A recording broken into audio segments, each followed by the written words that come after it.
Astronotlar geminin yakınlığında anlaşılmaz ve açıklanamaz bir şeyler Erbe, yani Alman ırksal araştırma ve eğitim yaklaşık 3500 yıl önce altın çağını yaşamış antik sesler çığlıklara, ulumalara ve telgraf bildirim seslerine benziyor. Dünya tarihinin en korkunç seri katiliyle karşılaşmış. İlk olarak koridorda 5-6 hafta sonra kameralar Igor Dyatlov yönetiyor. KGB su gibidir. Bulunduğu ortama uygunarak insanın zamanda yolculuk yapması meselesinin çözülebilir bir mesele olduğu iddiasını diyor.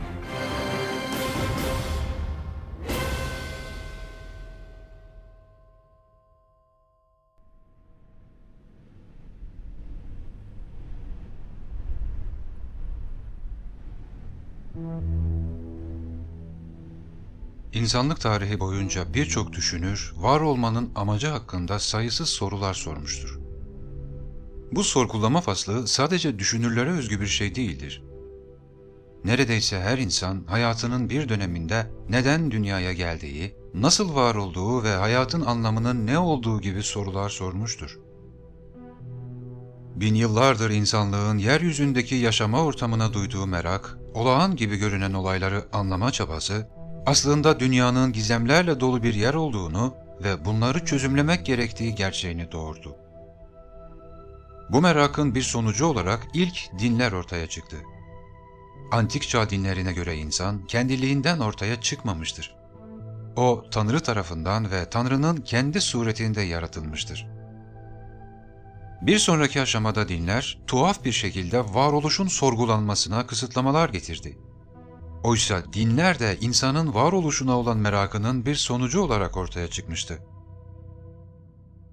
Her kişinin dini inancı, onun için varoluşun amaçlarını açıklayan en doğru öğretidir. Farklı dinlerde bazı ayrıntılar farklılık gösterse de, temelde hepsi var olan her şeyin Tanrı tarafından yaratıldığı, yaşananların insanlar için imtihan veya rüya olduğu, sonunda yapılan her şeyin de bedelinin ödeneceği anlatılır. Bilim ise metodolojisi dolayısıyla daha somut veriler esasında bir görüşe varır. Deneysel yöntemlere ve gerçekliğe dayanarak kanunlar çıkarmaya çalışır. Bilim insanları bütün evrenin büyük patlama sonucu ortaya çıktığını söyler. Ancak bu durumda yeni sorular ortaya çıkıyor. Peki büyük patlamadan önce ne vardı? Ve daha da önemlisi, bu patlamanın arkasında bir güç var mı? Eğer varsa o güç Tanrı mı, evrenin henüz tanımlayamadığımız yasaları mı, yoksa başka bir akıllı uygarlık mı? Dünya, bildiğimiz gezegenler arasında canlı yaşamın var olduğu ya da var olduğundan emin olduğumuz tek gezegendir ve bu onu diğer gezegenlerden daha özel kılar. Ancak astrofizikçilerin sadece bizim galakside teorik olarak canlı yaşamın var olabileceğini ya da en azından yaşam için uygun şartların oluşmuş olabileceğini düşündükleri gezegen sayısı 700'ü buluyor. Bu gezegenlerden bazıları bizim Güneşimizden çok daha eski yıldızların etrafında dönmekteler. Yani eğer gerçekten de bu gezegenlerde akıllı yaşam varsa çok daha eski ve dolayısıyla bizden çok daha ileri düzeyde olmalı. Belki de milyonlarca yıl.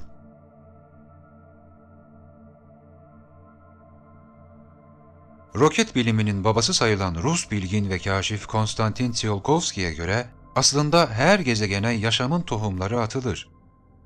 Kimi gezegenlerdeki şartlar onları daha baştan yok eder, kimi gezegenleri ise onları destekleyerek yeşertir.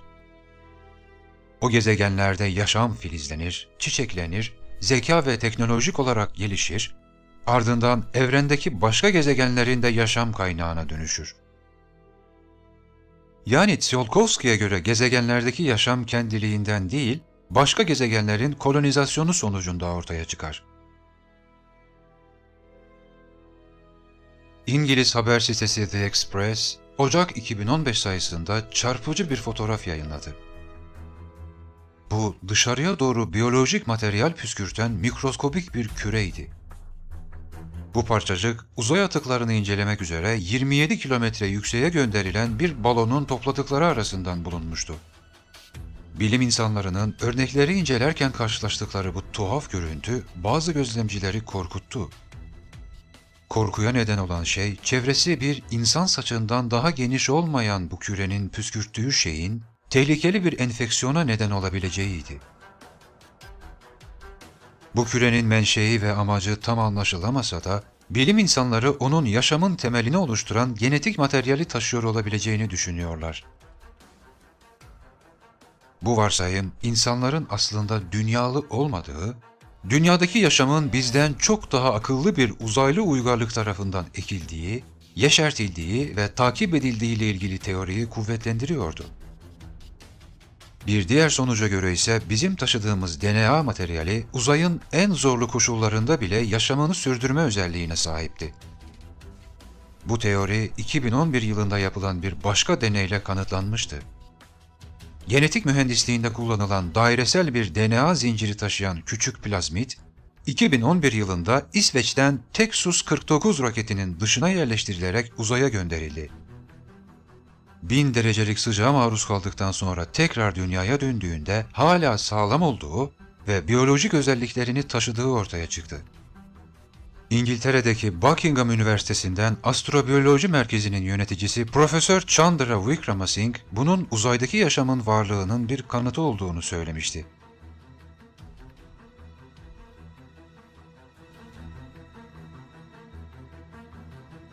Bununla birlikte bu gizemli kürecik üzerinde Profesör Milton Wainwright ve Sheffield Üniversitesi'ndeki ekibi ve Buckingham Üniversitesi'ndeki Astroloji Merkezi tarafından yapılan son keşifler çok daha korkutucu sonuçlar verdi.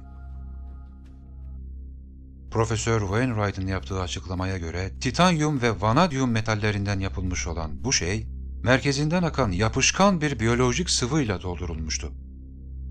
İlk varsayıma göre bu şey, dünyada başka bir yaşam formunu yaymak üzere tasarlanmış eksiksiz bir mikroorganizma olabilirdi.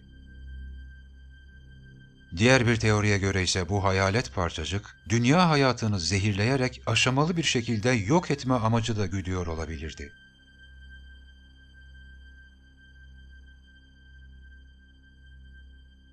Profesör Wickramasingh'e göre sürekli gökyüzünden düşen bakteriler ve virüsler de dahil olmak üzere uzun süredir depolanmış biyolojik materyaller, dünyadaki yaşamın uzay kaynaklı olduğu varsayımını reddeden bilim insanlarının direncini gittikçe zayıflatıyor.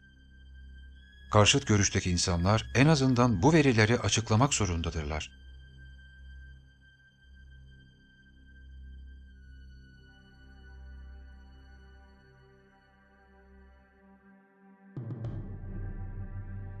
Profesör Milton Wainwright ve ekibi daha da ileri giderek, özellikle gizemli küreciğin sadece dünya dışı yaşamın varlığını göstermediğini, gezegenimizi izleyen karmaşık ve daha medeni varlıkların olduğunu da belirttiler.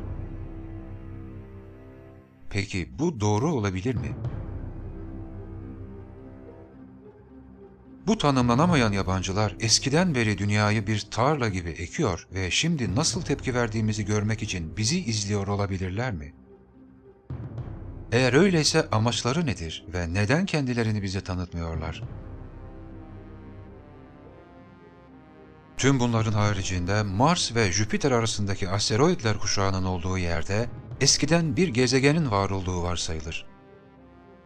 Ancak bu varsayım çok daha fazla soruyu beraberinde getiriyor. Bu asteroidler bir zaman var olmuş bir gezegenden geriye kalanlar olabilir mi? Sakinleri gezegenlerinin yok olmasına yakın kaçarak dünyaya sığınmış olabilirler mi? O halde biz o ırkın halefleri miyiz?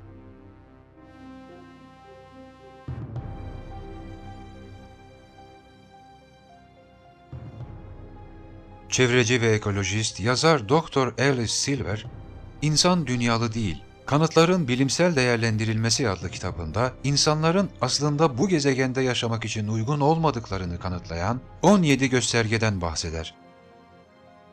Buna göre dünya bizim bazı ihtiyaçlarımıza karşılık verse de bize geldiğimiz gezegen kadar uygun değil. Örneğin biz her gün maruz kaldığımız güneş ışını dozajıyla tam olarak baş edemiyoruz. Silver'a göre birçok insana eziyet eden sırt ağrıları da bizim bu gezegene ait olmadığımızın kanıtlarından biridir. Çünkü gezegendeki yer çekimi bizim kaldırabileceğimizin üstündedir. İnsanın biyolojik saati 24 değil 25 saatlik bir güne göre ayarlıdır. Komplo teorileri içerikli Gaia.com sitesinin yazdığına göre 1999 yılında Birleşik Devletler Askeri İstihbarat Servisinden bir ajan, görevinin dünyada yaşamış ve muhtemelen hala yaşamakta olan dünya dışı bir grubu takip ve analiz etmek olduğunu anlatmıştır. Siteye göre ismi açıklanmayan bu kişi, bu yabancıların yer yüzeyinin ve denizlerin altındaki derin mağaralarda yaşadığını, Mars, Sirius ve Zeta Reticuli 1 ve 2 ile bağlantıları olduğunu söylemiştir. Dünyada yaşayan uzaylılar insanlara çok benziyor.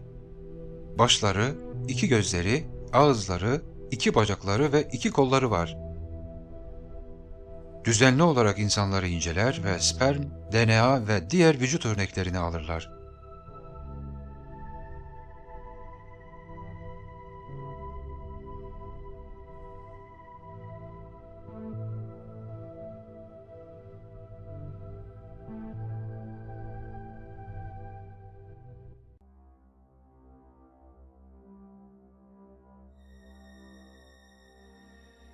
Ancak bu takip sadece biyolojik özelliklerle sınırlı değil. Çünkü insanın bir toplum olarak uygarlaşması ve gezegeni de koruması yolunda kendisine büyük engel teşkil eden ve biyolojik gelişmişliğinin çok gerisinde kalmış ilkel bir manevi yanı var. Onun bu yönünün iyileştirilmesi ve geliştirilmesi maalesef biyolojik sorunlarıyla baş etmekten çok daha zordur. İnsanın manevi fakirliği ve bunun en büyük göstergesi olan zenginlik ve güç tutkusu. Belki de bu Nobel ödüllü Fransız biyokimyacı Jacques Monod'un tabiriyle insanın kendi iradesi dışında bir ölüm mahkumu olarak hapsedildiği dünyada hissettiği güvensizlik ve korkudan kaynaklanır. Ancak maalesef bu korku, zayıflık, eksiklik ve bunların sonucunda ortaya çıkan hırs ve maddi düşkünlük, bu uygarlığı ilkelliğe hapseden ve dünyayı harabeye çeviren bir belaya dönüştü. Çünkü insan elindeki gücü diğerleri üzerindeki etkisiyle ölçmeye başladı. Kendi fikirlerini, kendi varlığını her şeye egemen kılma, en büyük, en güçlü, en zengin olma hırsı, uygarlığın da teknolojik olarak gelişmesiyle birlikte insanlığı üzerinde yaşadığı gezegenle birlikte yok edecek noktaya doğru götürmektedir.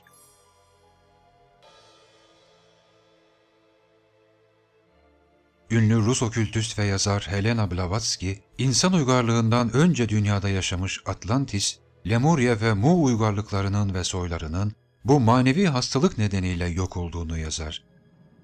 Ancak tüm inançlarda olduğu gibi okültistlerin de bir tür hesap veya kurtuluş günü olacağına ve tarihi net bilinmese de çok yaklaşıldığına inandıkları bir arınma günü var. Bu inanca göre o gün, insan uygarlığı içerisinde bulunan ve dünyanın her açıdan kirlenmesine neden olan bozuk bireyler tamamen temizlenecekler. Bir diğer anlatımla uygarlığın gelişmesi önünde engel teşkil eden, sadece zarar veren olgunlaşmamış bireylerin hasat edileceğidir. Bu düşünceye göre Nuh tufanı yaşanmış son hasat işlemiydi. Daha öncesinde ise Atlantis, Lemuria, Mu kıtası gibi birçok kıta hasat devriminde batmıştır. Birçok Afrika kabilesi kendilerinin Atlantislilerin soyundan geldiğini ve zamanında oldukça ileri düzeyde olan Atlantis uygarlığının zamanla dünyevi hırslarına yenildiğini, bunun sonucunda negatif enerjinin pozitif enerjiden daha fazla yoğunlaştığını, bu yüzden zamanı gelince gökten gelenlerin gazabına maruz kaldıklarını, hasattan geriye kalan pozitif kişilerin ise farklı kıtalara yerleştirildiğini belirtmişlerdir. Hasat teorisinin yandaşları buna delil olarak taşlar üzerindeki binlerce yıllık tasvirleri gösterirler. Türümüz her yükseldiğinde kendi türünü yok etmeye, ezmeye veya özgürlüklerini kısıtlamaya başladı. Bitmek tükenmek bilmeyen hırsları yüzünden gezegeni kan ve gözyaşına boğdu. Doğayı kirletti. Birçok canlı ve bitki türünün soyunu kuruttu. Yaşayan her şeye zarar verdi. Yıkıcı etkisi gezegenin sınırlarını aştı. Atalarımız ulus olarak yükselip hiç beklemedikleri bir zamanda mahşeri hasatla sıfırlandılar. Okültistlere göre gezegenimiz ve uygarlığımız bu sıfırlanmalar veya hasat dönemleri sayesinde ayakta kalabildi. Gelenler insanlara bilimi öğrettiler. Bu sayede insan kendini geliştirmeye, matematik hesaplar yapmaya başladı ve böylece dostlarının hangi yıldızlardan geldiğini tespit etti. Piramitlerin konumlarını bu yıldızlara göre belirlediler. Ancak insanoğlu her defasında ilk başta öğrendiklerini sonradan kötüye kullandı. Sonra yeniden sıfırlandı, yine en başından başladı, yine gelişti ve bu kısır döngü böylece devam ederek günümüze dek geldi. Ancak her şey bu kadar basit değil. Bu varlıkları yeryüzüne belirli periyotlarla gönderen daha üst bir akıl var. Bu kısımda varsayımlar ikiye ayrılıyor ve ikinci varsayım özellikle Tanrı'ya inananları rahatlatacak türden. Çünkü bu açıklamaya göre var olan her şeyi Tanrı yaratmıştır.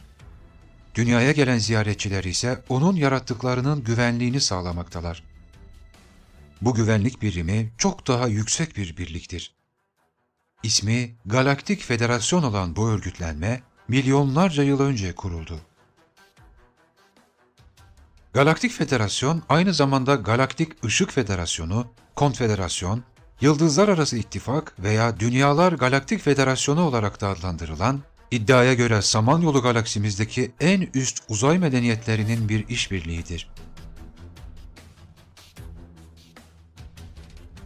Federasyon yüz binlerce üyeden oluşuyor ve milyonlarca yıl önce Lyra takım yıldızındaki bir dizi savaştan sonra kuruldu.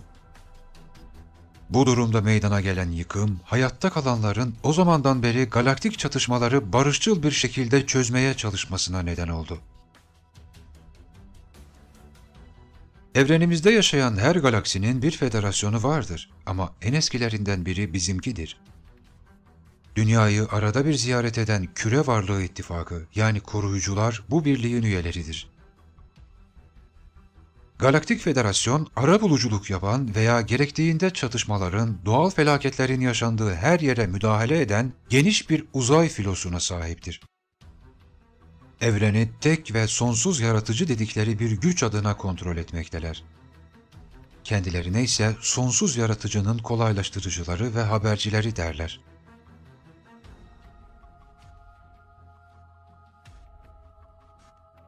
Kullandıkları boyutlar arası teknolojiler biz insanların hayal dahi edemeyecekleri düzeydedir. Bunun yanında evrensel enerjiyi mükemmel bir şekilde kontrol edebilmekteler. Bu sayede maddesel olmaktan çıkma, görünmez olma veya istedikleri noktalarda küçük enerji alanları yaratmak gibi konulara çok iyi hakimdirler.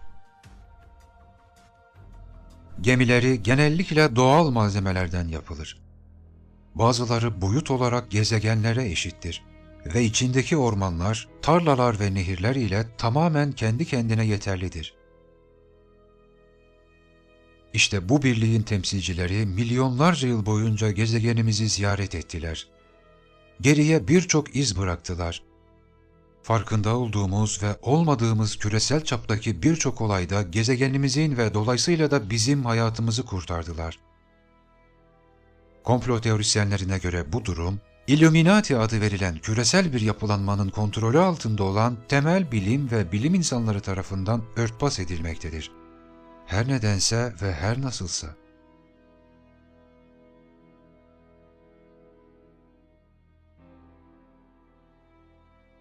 Başından da söylediğimiz gibi, insanın varoluşuyla ilgili sorgulamalarının sonucu olması ihtimali yüksek olan bu versiyon, en azından bir hipotez olarak yaşamayı hak ediyor. Sadece elimizde tüm bunları doğrulamamızı veya reddedebilmemizi sağlayacak net verilere sahip olmadığımız için değil, belki de Monod'un o soğuk, o içimizi ürperten söylemine katılmak, onu kabullenmek istemediğimiz için.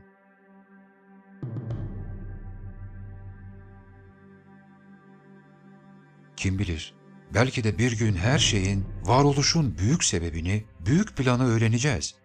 Ya da bunu hiçbir zaman öğrenemeden uygarlığımız sona erecek. Ancak yaşamımıza kattığımız ve anlamlandırdığımız her şey bizleri hayata ilişkin olarak tolere edebiliyor ve sağlıklı eylemler üretmemize yardımcı olabiliyorsa, yaşam kişi için kendi içerisinde dengeyi bulmuştur denilebilir.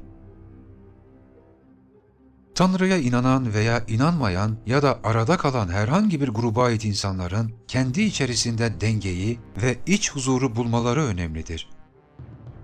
Kendisiyle barışık, çevresiyle barışık, kendisini her şeyin de kendisinin ayrılmaz bir parçası olduğunu bilen ve her şeye bu gözle bakan insan. İşte bu, evreni var eden sevginin gerçek tanımıdır. Ve altındaki inanç ne olursa olsun, gezegenimizi ve uygarlığımızı kurtaracak olan tek düşünce de budur.